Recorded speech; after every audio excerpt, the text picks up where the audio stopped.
Hello and welcome back to another episode of Critical Reactions with your host, Bryan.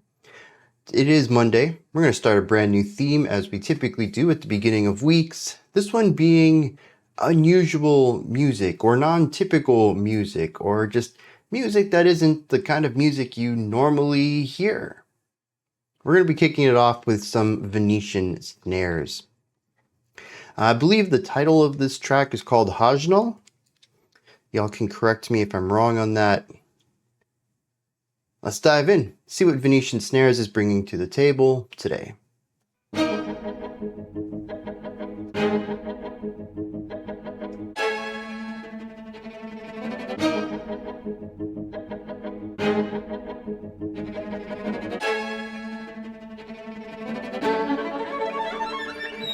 Yeah, beautiful string section stuff.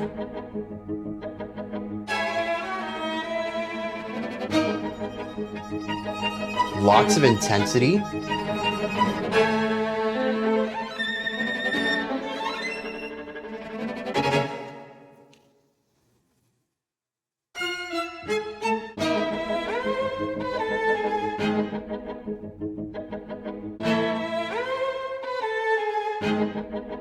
Cool little motif here.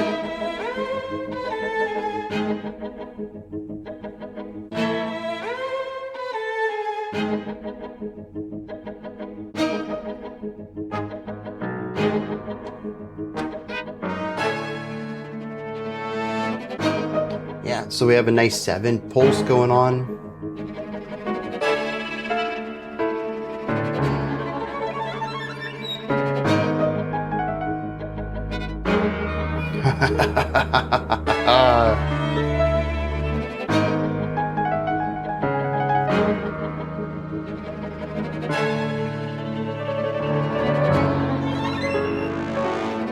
So many moving parts to this.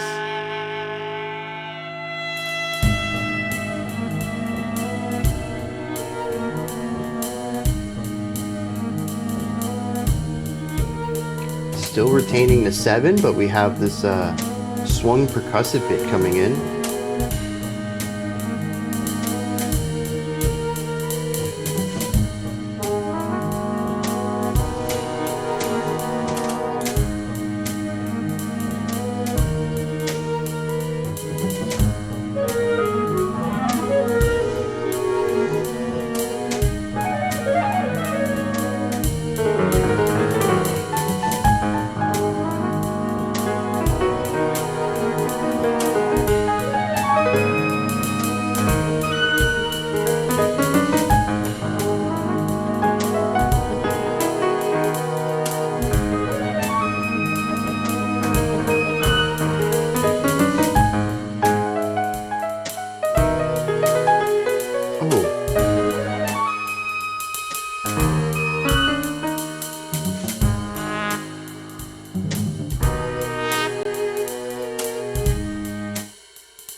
Going back to the first section, okay.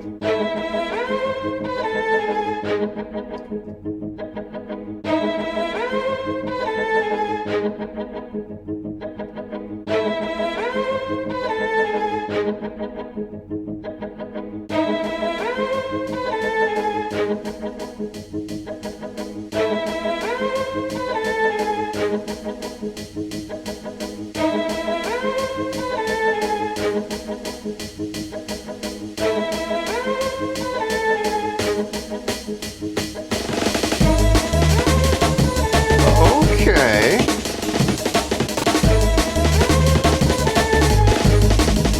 Got a bit of a, what is it, a break beat?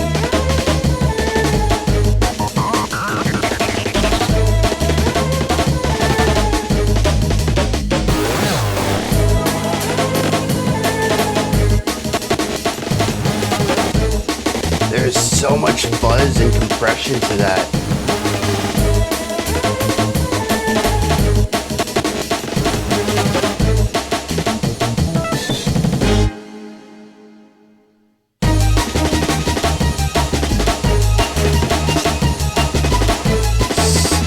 This is cool.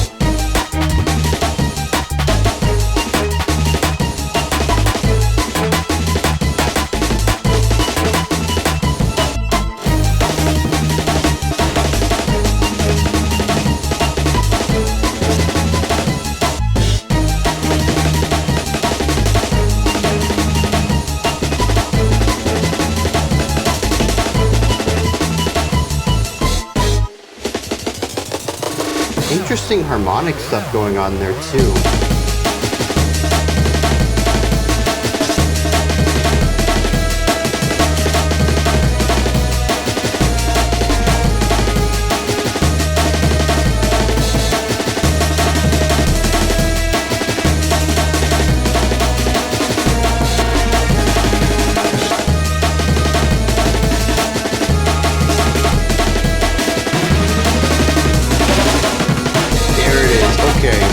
Groupings of 4 and 3. 1, 2, 3, 4, 1, 2, 3, 1, 2, 3, 4, 1, 2, 3, 1. That's why one of the notes feels a little longer than the other.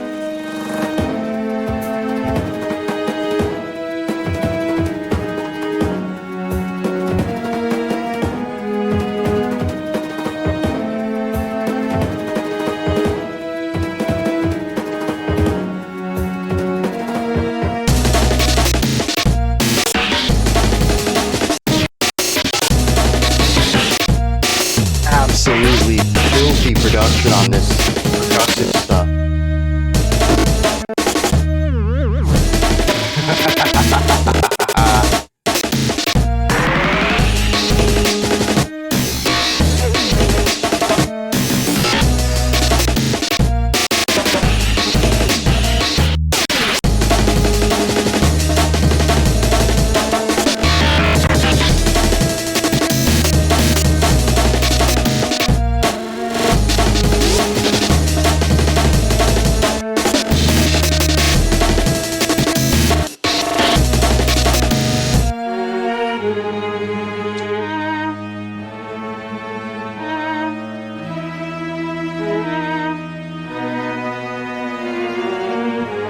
Back to the classical layering.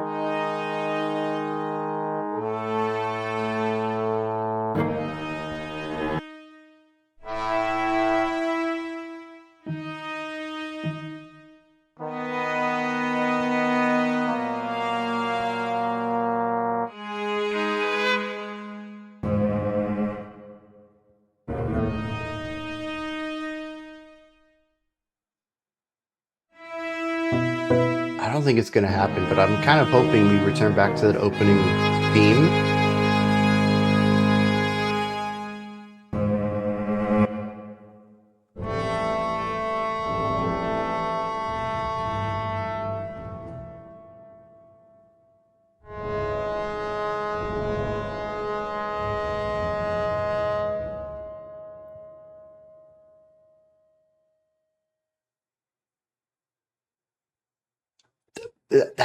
That's the ending? That's how, what?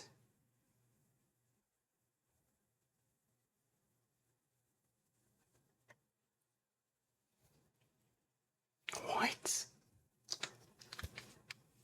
one of the most non-ending endings I think I've ever heard. Geez, I could have used one more chord on there. But I mean, even beyond that, just looking at the atmosphere, the emotions of this outro, we've slowed the song down. We've gone into something rather dark and eerie, a little bit of dangerous on that final chord. Where was this going? How did we get here? I think is a better question. That's bizarre. That's not where I would have ended that at all. But to be fair, I never would have come across anything that was done in, well, the stuff that's more rooted in classical. Yeah, that all makes a lot of sense to me. I'm not saying I would have written this exact thing, but I could definitely write something like it. And I probably have written something like it in the past. I've written a lot of classical string quartet stuff. So interlocking parts, Baroque style harmony. Yeah, I mean, that's just straightforward classical. All of the electronic stuff, the breakbeat, the crazy production on it. Yeah, dude, that's so outside of my expertise. But the ending, and it's cool too, right? Because this is of two worlds. Let's get into some actual analysis here. This is of two worlds. We have the classical part. And honestly, for the first minute and a half, 2 minutes, 2.5 minutes, somewhere in there, I don't remember when the electronic stuff really started to take off. It was about the time the breakbeat came in, and I think that's where the song started to go off the rails. But the first, I don't know, like 40% of the track, give or take, it honestly kind of felt like soundtrack music with a string quartet. I was honestly a little curious where the non-typical part was going to come in. It's not unusual, I'd say, for a song during a theme to not really line up with the theme for me personally, but this is more of a subjective theme. What's unusual or non-typical for you might be pretty normal for me. And I thought this might have just been the case where people don't normally listen to string music. I don't know why I thought that, uh, but it was quite a bit into the song before anything, I guess, interesting or new or fresh was introduced. And yeah, I'm gonna agree, dude. I've never heard breakbeat glitch electronica with classical string work. This was a wild idea, but it ends up working so wonderfully. Granted, there is some compositional shifting from that more classical oriented intro to the more electronic oriented outro, and we do see the composition shift to benefit those sides more. I will say that despite the interesting sonic palette of the outro, I think the intro is still my favorite half of this song, particularly because it just appeals to me on the areas I tend to like, which is layers, melodies, theme, variation, interlocking parts. I love all of that. And we kind of lose some of that in order to incorporate the electronic parts towards the end and turn it into, I don't know, man. Is this drill and bass, but it just happens to have a violin in it, some piano and flute? Y'all can let me know what the genre is on this. Electronic subgenres I'm a bit undereducated in, so I don't know. Sounds like drill and bass. Could be very off on that. But we do have both sides of the equation here. And like I said, it is a bit of a spectrum. We start out full classical, we begin to introduce wild percussive stuff, and then we push into mostly electronic side. I'm not going to say it's pure electronic, even though there's a good chance the violins are probably digital. But honestly, I mean, they sounded pretty good too, so they might have been real. I don't know. There's a lot of cool nuance to the violin playing that I enjoy. Let's get into that. Let's just start with the beginning of the song here. We have a few different string parts. We have a core motif, a lead melody that gets repeated, and this is actually going to pop up in the third section of the song too. I really liked this. It's why I wanted it to come back at the end to kind of bring us full circle. They chose not to do that, but it was neat to get a little bit of this theme and variation here within the opening 3 minutes or so. But we kick it off with this motif, but there are a few other string lines going on too. There's these very sharp, yeah, I don't even know what to call that. I don't know if there's a specific term for this, but it is a quick, dynamic movement from something quiet like piano up to something louder like forte.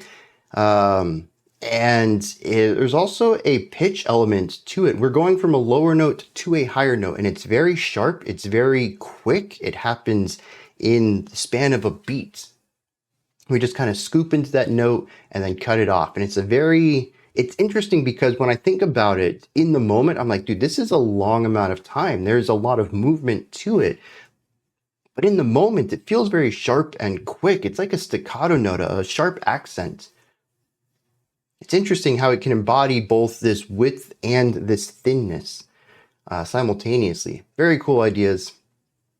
We have that juxtaposing and accenting around the core motif, but then we also have these little dancing lines, 3 or 4 notes off on the side, just kind of growing over here, da-da-da-da-da, just kind of fades out, shows up somewhere else, da-da-da-da-da, And it's just these little ornamental ideas thrown into pockets of the song every few bars. And it provides this other level of movement. And then we also had some lower strings. I don't think it was a cello. I don't remember hearing a dedicated cello on this track, but it was a lower note, had a bit more resonance. I don't think it was a violin, but again, I think we're working with digitized sounds. So honestly, I'm approaching this as if this was all really played by real instruments. I got to figure that out. When it comes to digitized instruments, though, and you can do all sorts of cool manipulation on them, so I actually don't know what was going on here. Regardless, some lower notes to kind of fill in some sounds, hold out a tone for a couple of beats, allow the resonance to dissipate naturally, and to fill in this space. And this isn't consistent. It's not like a bass guitar in a rock track that just fills out the low end all the time consistently. It shows up, dissipates, a little bit of space. Shows up, dissipates a little. It fills the space enough and then allows you to feel its absence. And between all four of these parts, the sharp accents, the ornamental, the motif, and the bass side, they're all very interlinked. They start during the breaks of other parts where they might be playing, and then there's a rest or a held note, and that's where something else comes in, and then when they stop playing, something else comes in there, and it just feels like there's always something going on. This is a cornerstone of layered classical music, particularly Baroque and Renaissance era stuff. Although I think going off, dude, the harmonics in this is interesting, the harmonic properties, because I hear Baroque elements at times, but it also feels very romantic, very Romance era classical, which is more about a bit more of simplification of composition on the more minute area in order to focus on atmosphere and feeling. And it's interesting that I can kind of get both sides of these, the more complex, intricate work, but also the comparatively simpler and more atmospheric ideas in this writing. It's sort of a merger of both, which is pretty cool. And I think part of it is all of this intricate layering that feels very Baroque. And then we also have a little bit of note choices that give it that intensity, a bit more complexity to the harmonic writing, but that harmonic complexity gets lightened up in the section after. And I think that's really what it is. It's not about any specific instruments that are creating this dual harmonic writing. It's that different parts of the song have different complexities to its chordal writing. Yeah, so that's the opening. Layered, intricate, several different types of writing. We have sharp ideas, we have lengthy ideas, we have held out notes, we have motifs that end up getting recontextualized later. Very cool stuff. Eventually, though, we have to change things over. We bring in some jazzy elements.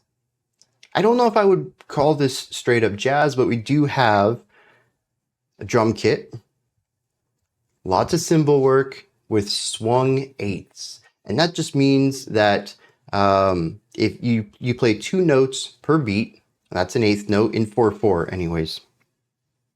And one of them is a little longer than the other. And it gives it that ta-ta, ta-ta, ta-ta, ta-ta, which is like the cornerstone of swing music. It's that little bit of syncopation. And we call them swung eighths. And they're present here on the cymbals, very light. A piano shows up. That's a jazzy instrument. Flute shows up. That can be a jazzy instrument. I don't think either of these instruments really go in a jazz composition angle, though. They continue to play what to my ears sound like contemporary classical,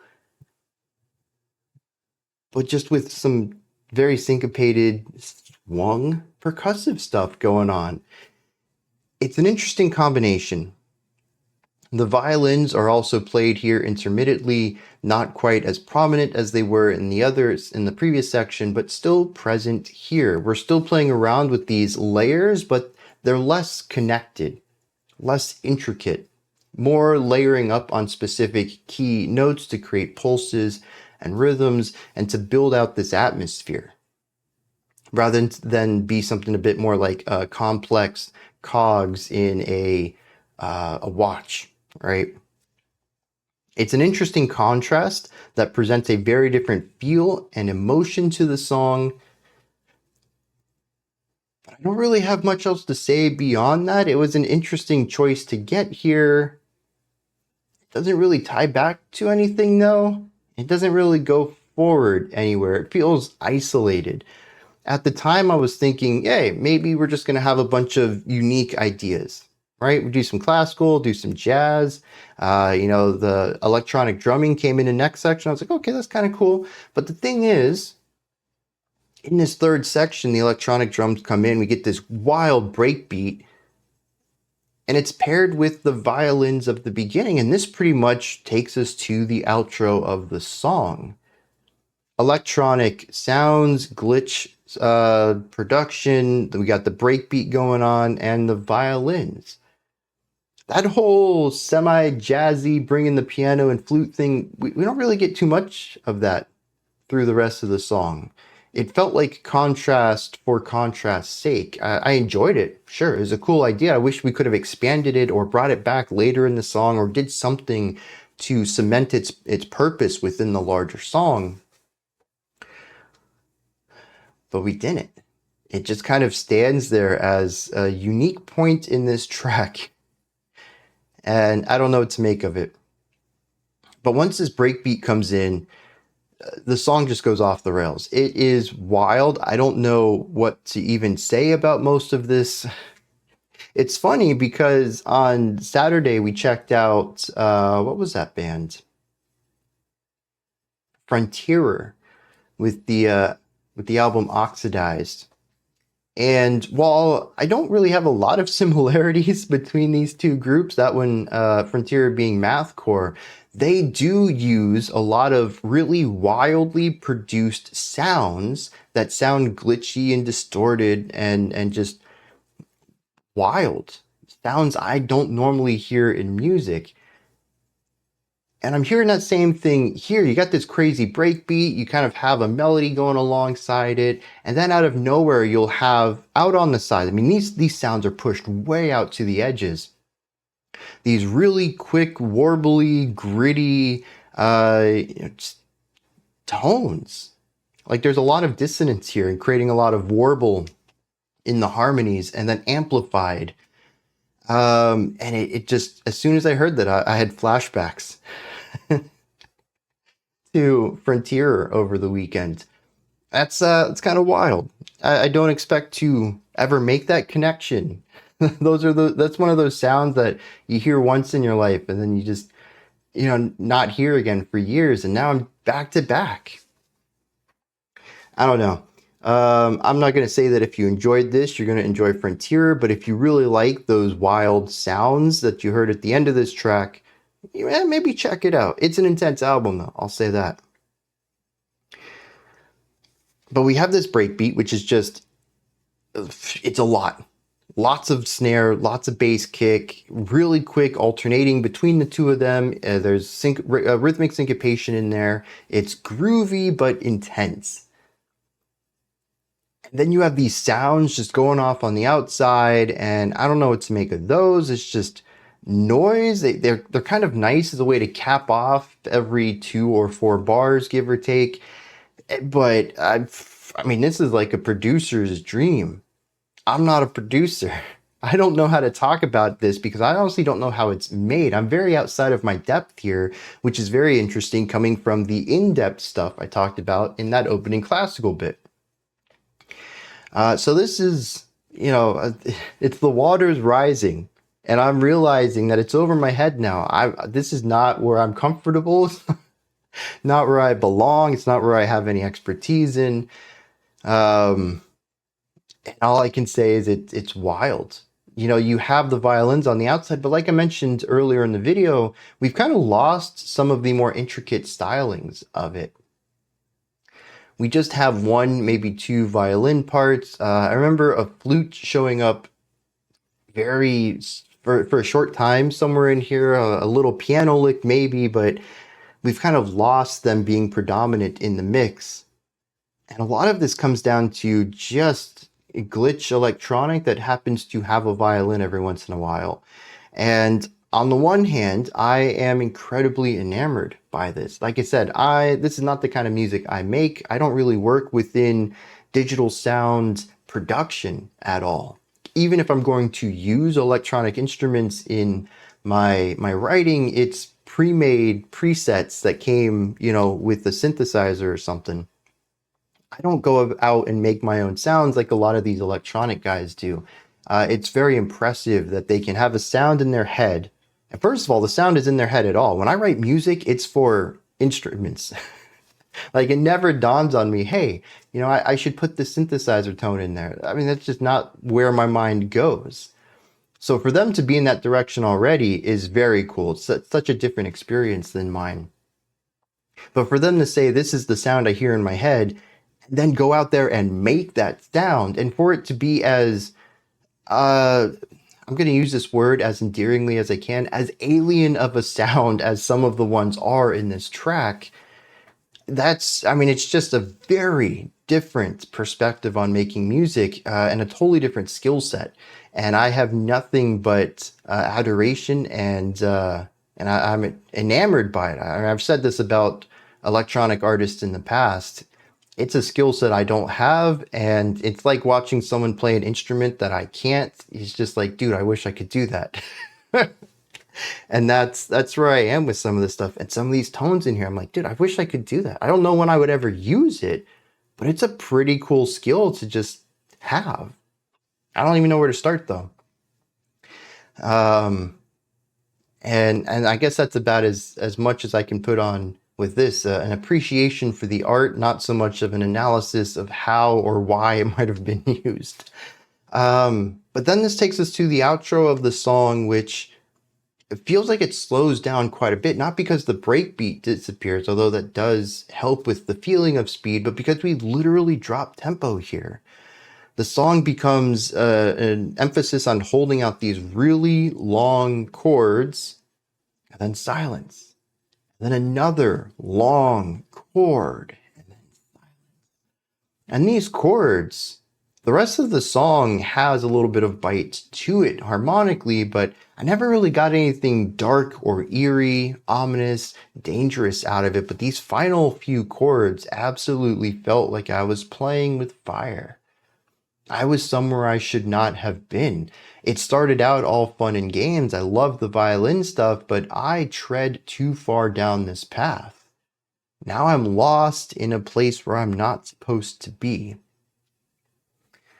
I have no idea what the purpose of this song is, what the storytelling angle is from Venetian Snares, why they decided to go in this direction at the end, why they chose to not really have an element of finality, just to end on a really low chord that feels dark and eerie. And they had plenty of time to put a final chord in there that had a little bit of uplift or feeling of conclusion or finality to it, but they didn't. They had plenty of time too. It's like we had 6-7 seconds of silence at the end of this track. We could have easily put in one more chord. But no, it felt like anticipation. All of this dead air waiting for the next thing to happen, and it not.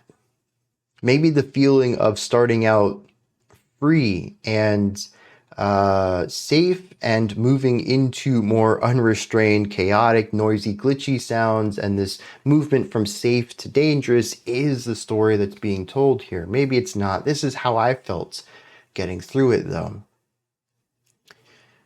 There is also the 7/4 time signature.